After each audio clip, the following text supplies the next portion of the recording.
It was big, expensive. From the front it looked like a castle. It had a long drive and big double wooden doors. Do you think they were rich people then? Very rich. What did they say about the devil? About Lucifer? That killing the people made him happy.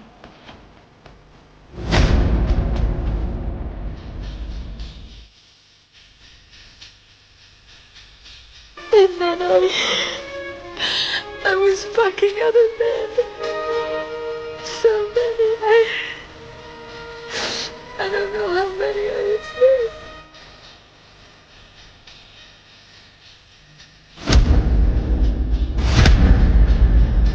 I was raised in Belgium and sold into a murderous pedophile network. Duncan, it is my daughter! Couldn't you see she's a child? There's a big space at the front, and then that's where they dance with the skulls.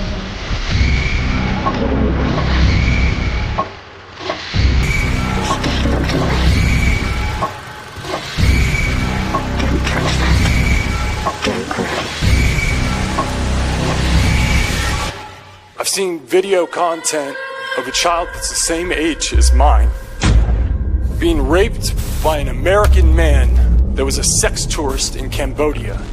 And this child was so conditioned by her environment that she thought she was engaging in play.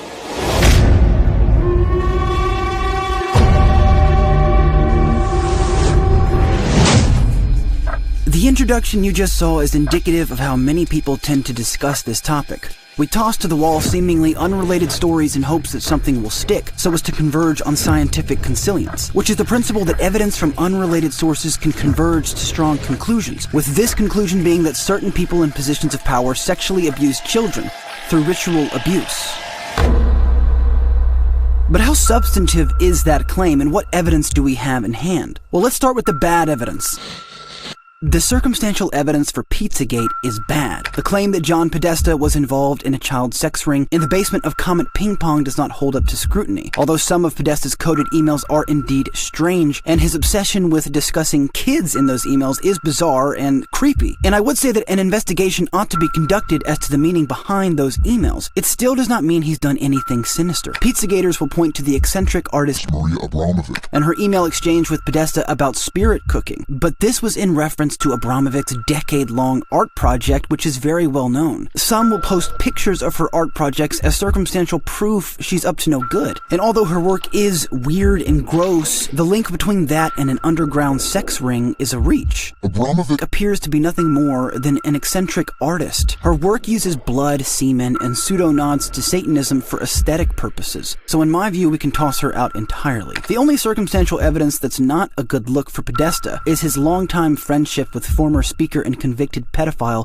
Dennis Hastert, and Podesta's email in which he references Hastert, stating he's kept in touch with him, quote, all these years. But that still isn't good enough to claim he's a pedophile. It just means he's been friends with one for decades, which is bad, but not conclusive. He also has deviant taste in art, which again is weird, and I'll grant you that John Podesta is creepy, and a powerful man we should keep our eyes on. And Podesta's emails that reference pizza, hot dogs, walnuts, and handkerchiefs in ways that don't make any sense and in ways that are obviously coded, I would say does warrant an investigation. Put him on trial. And also put Fred Burton on trial, whose emails were also found in the same dump, with one saying, I think Obama spent about $65,000 of the taxpayers' money flying in pizza dogs from Chicago for a private party at the White House not long ago. Assume we are using the same channels. Well, what does that mean? 4chan thinks they have the answer, but the claim that pizza and hot dogs are pedophile codes is not backed up by anything other than 4chan, so it's likely we'll never know, because even though I want it, I'm positive that John Podesta will not be put on trial. A teenage girl who was impregnated during a satanic ritual is forcibly delivered of her nearly term baby, and then made to ritually kill the child and eat its heart as cult members watch.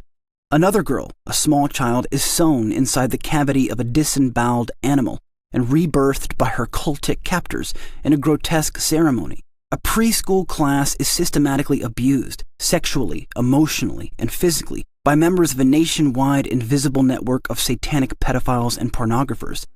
These are but a few of the thousands of horrifying stories circulating through the United States and abroad, with true believers claiming that more than 100,000 survivors have reported their abuses. But other than the many stories we have for SRA, the evidence is incredibly sparse, given that the bulk of the evidence we have is eyewitness testimony. The group had always been intoxicated when discussing Satanism.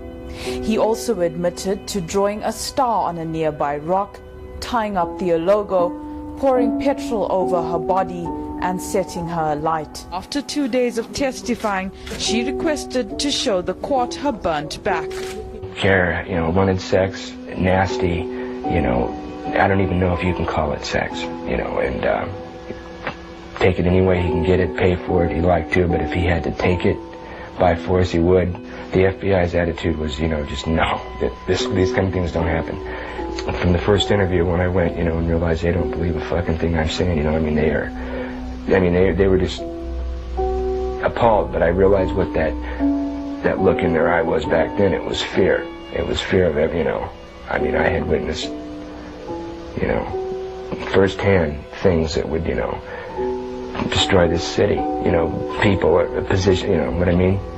It's not going to be believed, they said. It will not be believed. But many of these accounts come from people with multiple personality disorder, with the bulk of testimonies coming in the form of repressed or recovered memories, which is a controversial method used by many psychologists where they claim to be able to recover memories of sexual abuse. During the satanic panic of the 80s and 90s, no corroborative evidence for the claims made by alleged victims was ever found. This fact is perhaps most notable during the McMartin preschool trial. Based on their videotaped interviews, they said that more than 90% of the 400 preschoolers they talked to reported signs of sexual abuse. But that belief was sorely tested as investigators searched for physical evidence to back up what the children were saying. No pornography that could be linked to the abuse that the children were describing has ever been found. There should have been little animal carcasses, there should have been bodily fluids all over the preschool. They didn't have any of that. True believers claim this is to be expected, given SRAs are secret cults, therefore finding evidence would defeat the definition. But many on this side also grant that not all accounts are to be taken seriously, and that SRA is something that happens rarely on private property, on a much smaller, more focused scale, therefore eliminating the challenge of exposing low levels of evidence. In other words, that Kubrick was onto something. But while conspiracies are certainly secret, they cannot continue to exist and function in an open society without leaving a trail. For example, the FBI may not have known how extensive the Mafia's network was until years of painstaking investigation, but the Mafia left plenty of physical evidence in the form of homicides, gun battles, arson cases, beatings, and a host of other illegal activities. The invisible secrecy that would be necessary to conceal widespread satanic ritual abuse is highly improbable, but this leads many to believe that all cases of ritual abuse have never happened and couldn't possibly be happening today. It's these people who toss out all the eyewitness accounts as either mass hysteria, confusion, hypnosis techniques, or lying, leading many to claim that the only real victims of SRA are the mentally ill and those who get falsely accused of it, and in some cases facing severe jail time while afterwards being released on false charges. But over 100,000 people, including children and adult victims, have come forward. And in the most haunting stories put forward by children, we do find evidence of sustained sexual abuse that matches the claims they put forward. You can't imagine those things at 3 and 4 years old, and you also don't have the evidence of anal sex abuse and oral sex abuse and all that other abuse that clearly those children have experienced and endured. During these ceremonies, was Satan, the devil, ever referred to? He was called Lucifer. Are all of the more than 100,000 people from all over the world who say they were molested through ritual abuse lying, whether intentional or otherwise? And even if we cut those numbers in half, are all of the 50,000 people either entirely confused or entirely lying? Because all you need to grant is that one person is telling the truth. And if it's possible that one person is telling the truth, is it possible that more could be telling the truth? To me, This is much more likely than the idea that all accounts can be tossed out 100%, that every single one of these people are to be completely dismissed. And it's this kind of all-or-nothing dismissal that some skeptics of ritual abuse cling to, and I would argue, is wishful thinking. But why Satanism? Many are skeptical that cult rituals exist in any fashion. Do you get frustrated with people who just won't accept that these things do happen? Yes, because I've worked with murderers in prisons for years. Not that long ago, a boy was found in a forest in southern England without a head. We have no doubts that men can do that. And yet when we start talking about men within Satanism who actually believe in evil and it's the right to express evil, we suddenly have a doubt.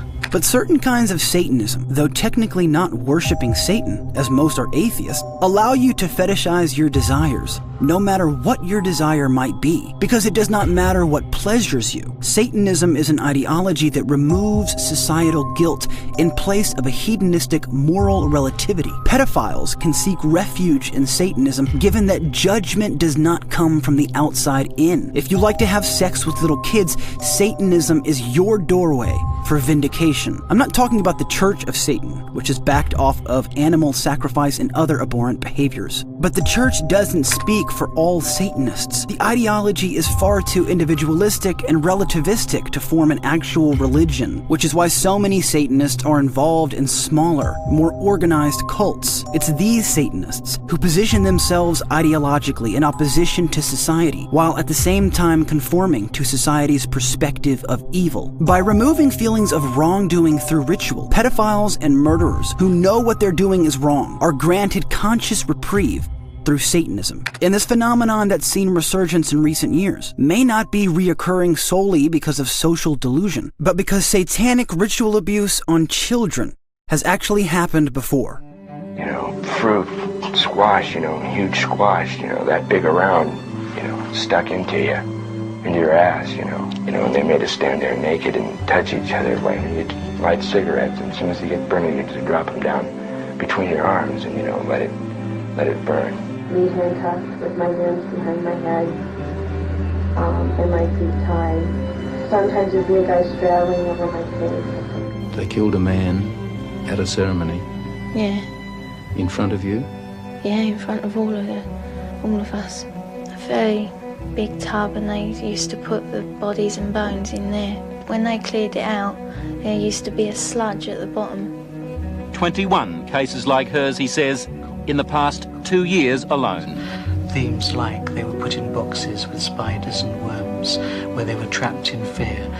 Take just one of those rituals, putting children in boxes with spiders and worms. Now, listen to what Teresa told her mother. And they had a coffin-like box that children were put in with spiders and snakes, and the lid shut and left in there. I would have come out deranged.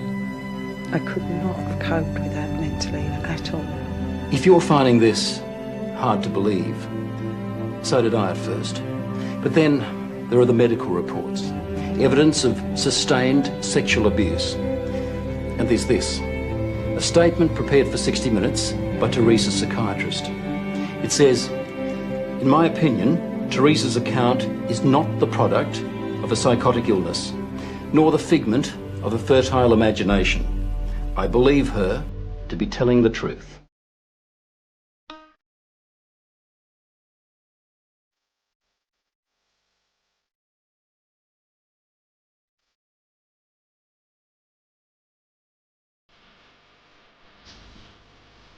No, what's not. I know what I saw.